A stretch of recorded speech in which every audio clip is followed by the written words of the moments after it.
السلام عليكم ورحمة الله وبركاته. معكم دكتور أحمد فخر، أخصائي علاج الألم. إن شاء الله النهاردة هنتكلم عن الانزلاق الغضروفي.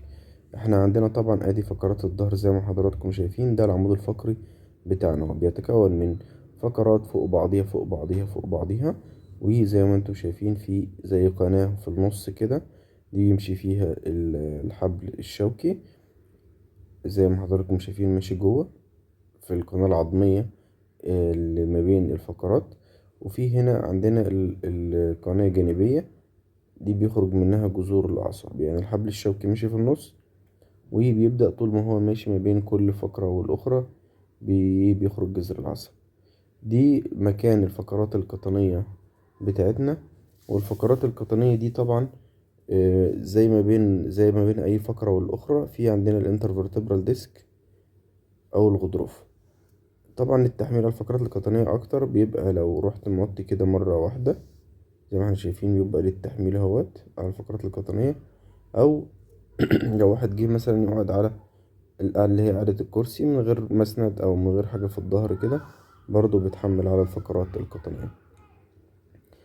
نبص بقى على الغضروف. طبعا زي ما احنا شايفين ادي الغضروف، في حواليه زي حزام كده ليفي، وجواه النواة اللي هي النيوكليوس. النيوكليوس ديت بتتكون من مادة جيلاتينية. شفت بقى مع الضغط المستمر ايه اللي بيحصل زي ايه، زي بالج كده، او زي خروج للغضروف مدام نتيجة ضغط النواة على ادي نواة الغضروف اهيت.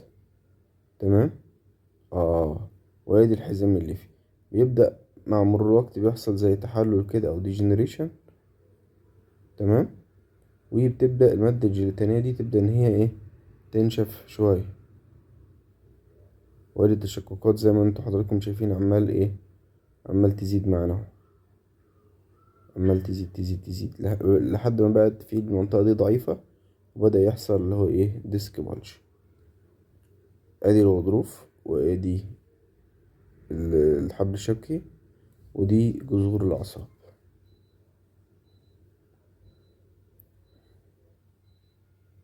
ايه اللي بيحصل بقى هنا؟ هنشوف. ادي بيحصل ديسك بالج، بدأ الغضروف يضغط لجوه، يا اما ان الغضروف يضغط على جذر العصب، بيضغط لبر اللي على الجنبين. تمام.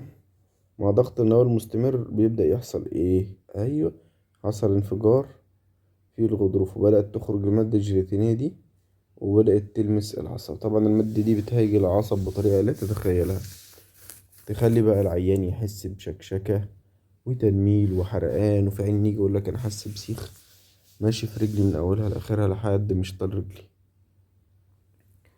في المنطقة دي كلها، وبتعمل متلازمة اللي احنا بنسميها ايه، عرق النسا.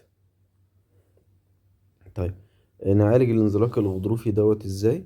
في المراحل الأولانية طبعا لازم راحة تامة، لازم ندي مواد مضادة للالتهابات، لازم ندي حاجات زي بسطة للعضلات، ونحط كمادات على المكان دوت، كمادات تلج أو ماء سخنة. بعد كده لابد من التمارين الطبيعية، وحقن مضادات الالتهاب حوالين الأعصاب الملتهبة دي. احنا الجديد عندنا بنحقن ايه، بنحقن مضادات الالتهاب، بنحقن بلازما مقنعة بالصفائح الدموية، بنحقن أكسجين نشط. كل الحاجات دي بتؤدي بإذن الله تعالى إن الالتهاب الأعصاب دوت يبدأ يقل، ويبدأ الوجع يقل معاها، وينتج عنه إن احنا ناخد فرصة كويسة إن الغضروف يبدأ يرجع لمكانه الطبيعي. شكرا لكم.